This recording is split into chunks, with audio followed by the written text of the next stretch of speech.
इस science fiction और adventurous कहानी की शुरुआत होती है ऊनो नाम के एक आदमी को दिखाते हुए। ऊनो दरअसल कार के अंदर अपनी बेटी टाइनी के साथ बैठा हुआ था और वेदर फोरकास्ट को बड़े अच्छे से चेक कर रहा होता है। लेकिन ताज्जुब की बात होती है कि जिस तरीके से वेदर बताया गया था वो एकदम अलग ही होता है। मौसम धीरे धीरे खराब होता जा रहा था। ऊनो किसी वजह से थोड़ा सा परेशान भी लगता है। उसकी परेशानी का रीजन तो आगे चलकर जब पता चलेगा तो एकदम शॉक हो जाएंगे। फिलहाल तो ऊनो अपनी बेटी टाइनी को उसी कार में लेकर रुके रहता है जब तक वेदर क्लियर ना हो जाए। अब थोड़ी ही देर में ऊनो के पास उसका एक दोस्त आता है जिसका नाम लेनार्ड था। लेनार्ड पास ही में मौजूद वेदर फोरकास्ट कंपनी में काम करता है और उन्होंने लेनार्ड से कुछ डिटेल्स मांगे थे जो वो चोरी चुपके लाकर उसे प्रोवाइड कर रहा था। ये प्रोसेस पूरी तरीके से इलीगल होता है। वो दोनों ये चीजें चोरी चुपके कर रहे थे। उन्होंने लेनार्ड से वो सारी डिटेल्स ले लिए, लेकिन लेनार्ड कहता है कि हमें ये चीजें बंद करनी होंगी जल्दी, नहीं तो अगर सिक्योरिटी ऑफिसर्स को ये पता चल गया तो हम सब गिरफ्तार हो सकते हैं। इवन ऊनो की बेटी टाइनी का भी फ्यूचर बर्बाद हो जाएगा।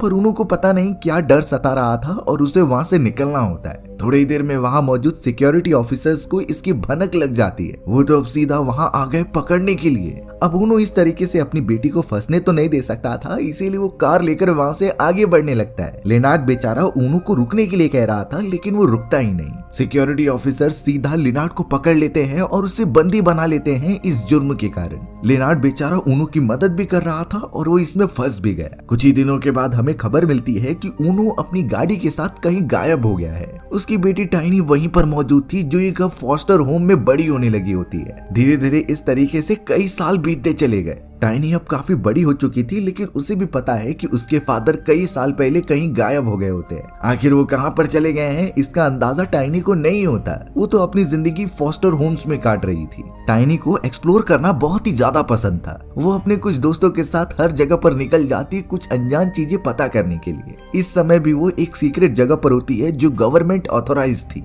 यहाँ दूसरों को आना बिल्कुल भी मना था, बट टाइनी कहाँ मानने वाली होती है। वो अपने दोस्तों के साथ वहां पर चली गई और थोड़ी ही देर के अंदर सिक्योरिटी ऑफिसर्स को इसके बारे में पता चल जाता है। अब टाइनी के सारे दोस्त वहां से भाग जाते हैं, बट टाइनी जब वहां से निकल रही थी तो उसके सामने कुछ पुलिस ऑफिसर्स आ गए थे। उनमें से एक पुलिस ऑफिसर का नाम टोमी होता है। टोमी दरअसल टाइनी को बहुत पहले से जाना करती थी और वो उसका ख्याल भी रखती है। टोमी ने तो टाइनी को समझाते हुए ये कहा कि तुम्हें इस तरीके से इलीगल जगहों पर नहीं जाना चाहिए। अगर टोमी नहीं होती तो टाइनी को कई सालों की सजा हो जाती। पर टाइनी को देखकर लगता नहीं कि वो इतनी जल्दी ये सारी बातें मानने वाली है। उसे तो सिर्फ अपने शौक पूरे करने थे और एडवेंचर करना था। अब अगले दिन टाइनी को न्यूज़पेपर में एक खबर मिलती है। उसमें बताया जा रहा था कि पास ही वाले एक फार्म में आसमान से एक लाल गाड़ी नीचे गिरी है। इस लाल गाड़ी की फोटोज जब टाइनी ने देखी तो वो एकदम चौंक जाती है, क्योंकि ये सेम उसकी फादर की गाड़ी है जो सालों पहले गायब हो चुके थे। इस अनजान तरीके से कैसे वो आसमान से एक फार्म हाउस के ऊपर गिर सकती है। इन चीजों के बारे में टाइनी को अब तुरंत ही पता करना था। वो तो इन चीजों के बारे में टोमी से पूछने लगी कि ये कार मेरे फादर की है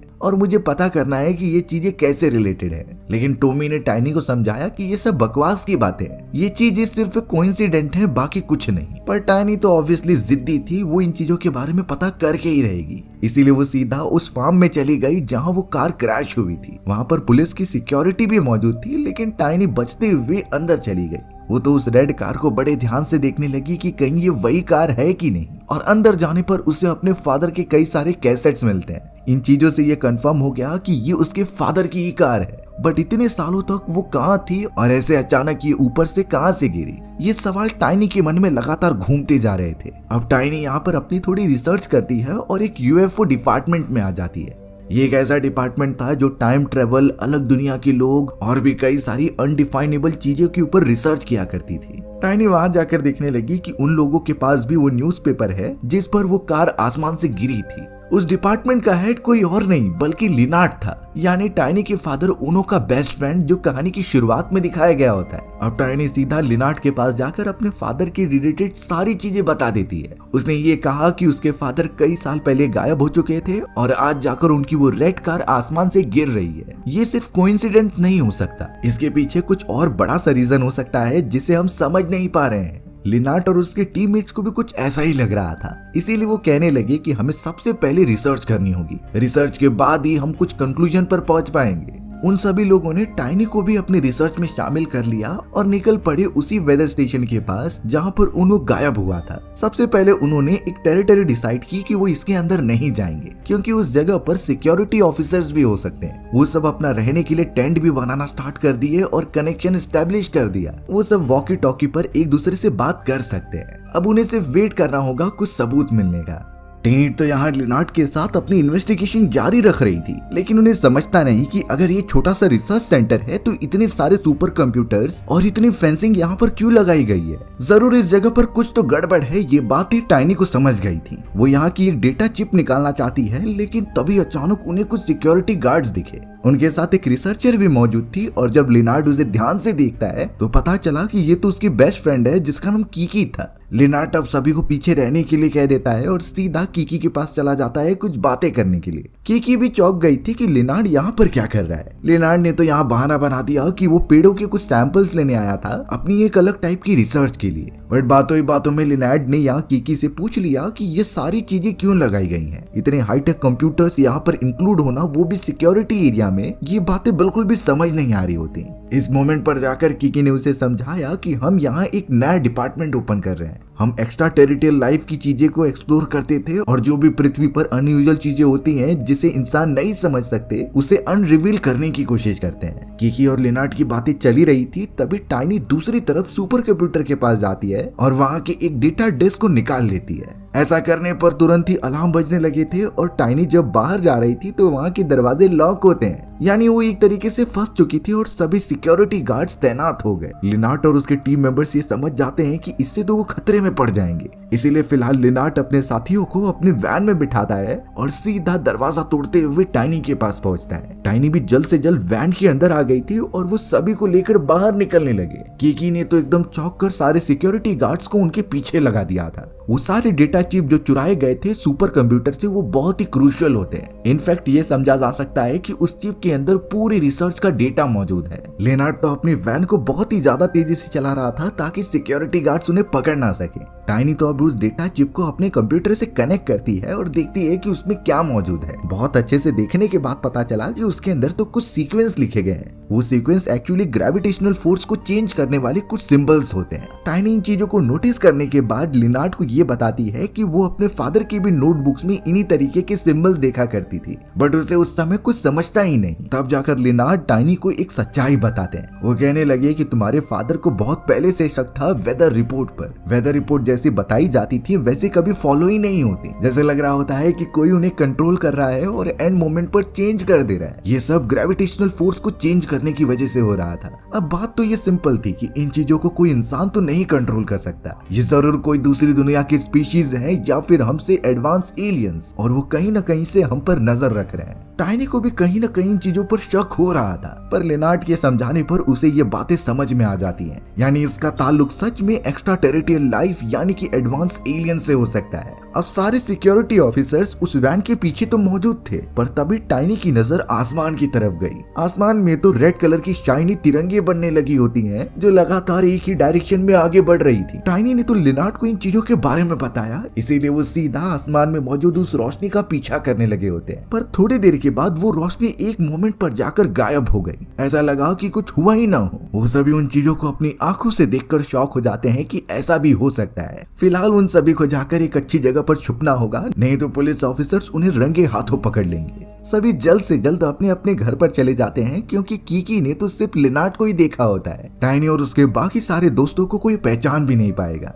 अब अगले दिन उसी रिसर्च सेंटर में कुछ पुलिस ऑफिसर्स आ जाते हैं अपनी इन्वेस्टिगेशन के लिए। कीकी और टोमी दोनों ही वहाँ पर मौजूद होते हैं। कीकी ने टोमी को समझाया कि कुछ लोग यहाँ आकर हमारे सुपर कंप्यूटर का डेटा चुरा कर लेकर चले गए हैं, उन पर सख्त कार्रवाई करनी चाहिए। लिनार्ड उनमें से एक था और साथ ही साथ कीकी को शक होता है टाइनी के ऊपर। बट टाइनी का नाम सुनने के बाद टोमी समझाने लगी कि शायद ये हो सकता है कि ये बिजली की वजह से हुआ हो। ज्यादा थंडरस्टॉर्म होने के कारण तुम्हारे सुपर कंप्यूटर का डेटा करप्ट हो चुका होगा। बट कीकी को इन चीजों चीजों के ऊपर बिल्कुल भरोसा नहीं होता। वो कहने लगी कि हमें उन लोगों के घर पर जाकर चेक करना चाहिए। अब हमें टाइनी दिखाई गई जो उन सारे डेटा को अच्छी तरीके से अब अपने लैपटॉप में चेक कर रही थी। उसे तो ऑलमोस्ट बहुत सारे डेटा मिले होते हैं जो ये साफ बताते थे कि दूसरी दुनिया में भी कुछ ऐसी सिविलाइजेशंस मौजूद हैं जो हमसे ज्यादा बुद्धिमान और टेक्नोलॉजी के मामले में काफी आगे निकल चुके हैं। और शायद टाइनी के फादर ऊनो को भी इन चीजों के बारे में नॉलेज थी, बट वो कभी किसी को समझा ही नहीं पाए। इससे पहले टाइनी कुछ और रिसर्च कर पाती, वहाँ पर पुलिस ऑफिसर्स के साथ कीकी और टॉमी पहुंच जाते। कीकी का यही मानना था कि टाइनी भी उस रात वहाँ पर थी जब उनके सुपर कंप्यूटर से हार्ड डिस्क चोरी हुई,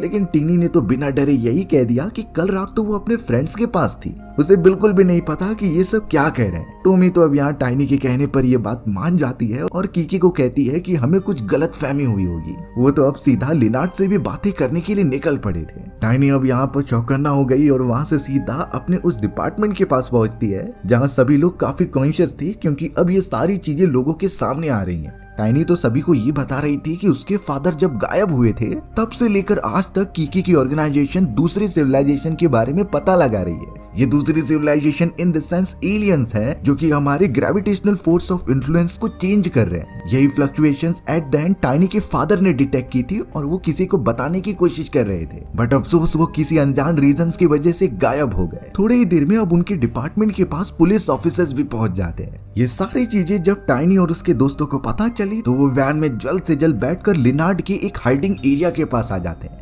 लिनार्ड शहर से थोड़े दूरी पर रहता था ताकि उसे कोई पहचान ना पाए। लिनार्ड तो अब टाइनी को उसके फादर द्वारा लिखी गई एक किताब देता है जिसमें वो कई सारे इक्वेशन मेंशन करते थे। ये इक्वेशन इंसानों के एकदम परे है जो कि एलियन सभ्यता ही समझ सकती है, पर देखने से लग रहा था कि टाइनी उन इक्वेशंस को सॉल्व करके ही रहेगी। लिनार्ड और टाइनी जब बाहर निकल रहे थे तो उन्हें आसमान में फिर से वही रेड लाइट दिखाई दी थी। ये चीजें अब और भी ज्यादा कॉम्प्लिकेटेड होती जा रही हैं, इसीलिए अगले दिन वो दोनों उन लोगों से पूछताछ करने लगी जो यहाँ के आई विटनेस बन सकते हैं। टाइनी और लिनार्ड ये भी पूछ रहे थे कि आखिरकार कौन लोग यहाँ से गायब हुए हैं। उन लोगों के बारे में कुछ इन्फॉर्मेशन मिल जाए तो वो उन्हें ही ट्रैक करेंगे उनकी फैमिली से बातचीत करके। जितनी भी इन्फॉर्मेशन उन लोगों ने कलेक्ट की थी तो पता चलता है कि एक ही प्लेस है जहाँ सभी लोग जाकर गायब हो जा रहे हैं। लिनार्ड ने एक मैप के ऊपर सारे मिसिंग केसेस इंक्लूड कर दिए। थोड़े समय में उनके पास काफी इन्फॉर्मेशन जमा हो चुकी थी और उन सारे इंसिडेंट्स का उन्हें एक सेंटर पॉइंट मिल जाता है, यानी ये वही जगह है जहाँ से सभी लोग गायब हो रहे हैं। टाइनी, लिनार्ड और उसके सभी साथी डिसाइड करते हैं कि वो उस जगह पर जाकर पता करेंगे। अब उनके पास गनर नाम का वहाँ का एक लोकल आदमी आ जाता है। गनर लिनार्ड को बहुत ध्यान से देख रहा था तो लिनार्ड ने कहा कि तुम भी इस रिसर्च में हमारे साथ हो जाओ। ऑब्वियसली गनर यहाँ का लोकल आदमी है तो उसे बहुत सारी चीजें पता होंगी, बट गनर ने इसके लिए मना कर दिया। वो उनके साथ इस रिसर्च में बिल्कुल नहीं जाना चाहता, बल्कि ये खुद रिसर्च अपनी वो कंटिन्यू करेगा। लिनार्ड टाइनी के पास ज्यादा टाइम नहीं था तो वो सीधा उस सेंटर पॉइंट की तरफ चले जाते हैं कुछ पता करने के लिए। लेकिन गनर यहाँ अपने घर के अंदर टाइनी के फादर की वही रेड कार के बारे में पता करता है पुलिस ऑफिसर से। इनफैक्ट उसने तो वो बेकार कार खरीदने की मांग की। यहाँ कई देर तक रिसर्च करते हुए उस टारगेटेड स्पॉट तक पहुंचने के बाद भी उन्हें कुछ मिलता नहीं। टाइनी तो यहाँ पर काफी ज्यादा फ्रस्ट्रेट हो चुकी थी कि ये उसके साथ क्या हो रहा है। एटलीस्ट उसे अपने फादर के बारे में कुछ पता चले कि कैसे वो गायब हुए होंगे। सभी लोग टाइनी का मनोबल बढ़ा रहे थे उसे मोटिवेट करके, क्योंकि इस तरीके से गुस्सा होना इस बात का सोल्यूशन नहीं निकलता कि वो कुछ पता कर पाएंगे। अब दूसरी तरफ हमें वो ऑर्गेनाइजेशन दिखाई गई जिसके लिए कीकी काम करती थी। वहाँ के हेड्स को जब पता चला होता है कि हमारे सुपर कंप्यूटर में से एक इम्पोर्टेंट डेटा चोरी हो चुका है तो वो कीकी के ऊपर ही इन्वेस्टिगेशन कर रहे थे कि आखिर उसके होते हुए ये चीजें कैसे हुई। ऐसा भी हो सकता है कि कीकी ने ही प्लान बनाया हो ये डेटा चुराने का। थोड़े समय के लिए कीकी को सस्पेंड कर दिया जाता है और इसके ऊपर सख्त से सख्त कार्रवाई की जाएगी। कीकी तो बहुत ही उदास होकर अपना वो कंप्यूटर लेकर निकलती है, पर उसके सामने टॉमी आ गई। टॉमी ने बताया कि कीकी को अब इस केस के ऊपर इन्वेस्टिगेशन करने की कोई परमिशन नहीं है। तब टॉमी ने कीकी को भरोसा दिलाते हुए कहा कि उसका काम वो कर सकती है। कीकी ने अब यहाँ उसके ऊपर बिलीव किया और अपना वो कंप्यूटर टॉमी के हाथ में दे दिया। यानी टॉमी इन चीजों के बारे में जाकर डिटेल इन्फॉर्मेशन निकालते हुए उस डिस्क के बारे में पता लगाएगी। हमें तो अब लिनार्ड और उसकी पूरी टीम दिखाई जाती है जो एक केक लेकर टाइनी का स्वागत कर रहे थे। ये इसलिए क्योंकि टाइनी बहुत ज्यादा परेशान थी, वो खुश हो जाए और अच्छी तरीके से काम करे, तो इसीलिए उन्होंने ये प्लान किया था। टाइनी भी इस बात से बहुत खुश हो जाती है और इनफैक्ट लिनार्ड तो उसे अपने ग्रुप का एक बैच भी देता है। ये बैच ऑफिशियली प्रूव करता था कि टाइनी हमारी ऑर्गेनाइजेशन में काम करती है। उनके ऑर्गेनाइजेशन का नाम ऑब्वियसली यूएफओ था। अब वो सभी सेलिब्रेट करते, इससे पहले उनका ध्यान गनर की तरफ गया। गनर ने वही कार पुलिस से खरीद ली थी और उसे अच्छी तरीके से रिपेयर कर दिया था। टाइनी तो अपने फादर की इस कार को देखकर बहुत ही ज्यादा डिस्टर्ब हो गई, बट ध्यान से देखने पर टाइनी ने गनर को बताया कि ये मेरे फादर की कार नहीं है, इसमें वो कैसेट हुआ करते थे जो यहाँ अवेलेबल नहीं है। पर गनर अपनी जेब में से वो कैसेट निकालते हुए कहता है कि ये कैसेट कहीं से भी खरीदे जा सकते हैं। इनफैक्ट तुमने जो अंदाजा लगाया कि ये तुम्हारे फादर की कार है, बल्कि ये सारी चीजें एकदम से झूठ थी। टाइनी को गलतफहमी हुई है और उसके फादर की कार तो बहुत पहले क्रश कर दी गई थी। टाइनी के सारे टीम मेंबर्स इस बात से चौंक जाते हैं कि कहीं उसने हमसे झूठ तो नहीं कहा। फिलहाल टाइनी के पास कोई भी एक्सप्लेनेशन नहीं होता तो वो गुस्से से वहां से चली गई। वो बहुत ज्यादा फ्रस्ट्रेटेड भी हो चुकी थी। अब सीधा जब वो अपने घर पर पहुंचती है तो टॉमी उसका इंतजार कर रही थी। टॉमी के पास कीकी का वही लैपटॉप होता है जो कि अब टाइनी से मदद मांगने लगी कि उसे वो डेटा चिप का पता लगाना है और अगर उसे चिप का आईपी एड्रेस मिल जाए तो उसकी लोकेशन को ट्रैक किया जा सकता है। टाइनी टेक्नोलॉजी के मामले में काफी अच्छी थी तो इसीलिए वो उसका लैपटॉप लेकर उस चिप के बारे में पता लगाने लगी। लेकिन एक्चुअल बात तो ये होती है कि वो डेटा चिप टाइनी के पास ही है। टाइनी दरअसल टॉमी की उस लाए गए लैपटॉप के अंदर जो क्रूशियल इंफॉर्मेशन और मौजूद थी वो अपने फ्लैश ड्राइव के अंदर कॉपी करने लगी होती है। ये बातें टॉमी को अभी बिल्कुल पता नहीं थी। धीरे धीरे उसने सारे डेटा कॉपी कर लिए थे और एंड में उसने टोनी को कह दिया कि मैं इसे नहीं कर सकती, ये बहुत ही ज्यादा कॉम्प्लिकेटेड है। टॉमी तो बेचारी जैसे कुछ नहीं पता वो लैपटॉप लेकर जा रही थी, पर तभी उसे यूएफओ का बैज दिखाई दिया जो टाइनी के जेब से गिर गया होता है। इससे वो इतना तो समझ गई कि टाइनी यूएफओ डिपार्टमेंट के लिए काम करती है। टॉमी जल्द से जल्द जब तक टाइनी को पकड़ने के लिए गई तब तक वो वहाँ से भाग चुकी होती है। यानी टाइनी की भी थिंकिंग पावर अब पहले से काफी अच्छी हो चुकी है। वो तो वहाँ से सीधा एक सेफ जगह पर पहुँचती है और उन कॉपी किए गए डेटा के ऊपर रिसर्च करती है। टीनी ने तो उन इन्फॉर्मेशन की मदद से काफी सारी चीजें एक्सप्लोर की और मैप के ऊपर एक लोकेशन पॉइंट आउट करने लगी। उसमें उसे पता चला कि जब आसमान में वो रेड रोशनी चमकी थी तो एक लेक के अंदर उन्हें कुछ डिस्टर्बेंस दिखाई दिए थे। ऐसा लग रहा था कि लेक के अंदर कुछ ऐसा मौजूद है जो दूसरी दुनिया से आया है। इन चीजों के बारे में वो लिनार्ड को बताना चाहती थी, बट गनर उस जगह पर आकर टीनी को धमकी देता है कि तुम वो यूएफओ ऑर्गेनाइजेशन हमेशा के लिए छोड़ दो। टीनी ये नहीं करना चाहती थी और वो काफी डरते हुए अपने मेंबर्स के पास आ जाती है। टीनी ने लिनार्ड और अपने सभी मेंबर्स से शेयर किया कि किस तरीके से उसे इन्फॉर्मेशन मिली है कि पास ही वाले लेक के अंदर हमें दूसरी दुनिया का कुछ मिल सकता है।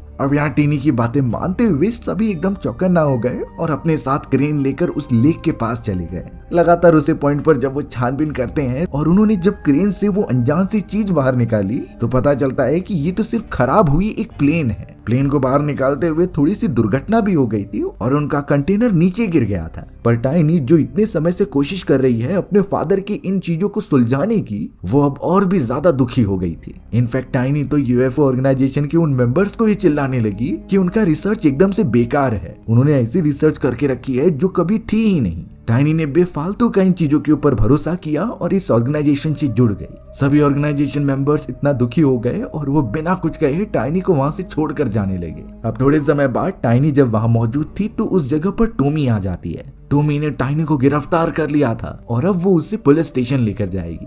टाइनी एकदम हताश होकर जब उस प्लेन को देखती है तभी उसे कुछ पता चला। उसने तो ये प्लेन की इन्फॉर्मेशन न्यूज में पढ़ी थी कि ये 19वीं सेंचुरी में गायब हो चुका था और अगर इतने समय तक वो पानी में मौजूद होता तो सड़ चुका होता। यहाँ तो प्लेन की कंडीशन एकदम अच्छी दिख रही है। टाइनी को कुछ समझ में आया, इसीलिए वो टॉमी को कार रोकने के लिए कहती है, बट टॉमी इस बार टाइनी पर भरोसा नहीं कर रही थी। दोनों में थोड़ी सी बहस होने के कारण अब उसका स्टीयरिंग व्हील से कंट्रोल छूट जाता है, जिससे कि अब कार दूसरी जगह जाकर क्रैश हो गई।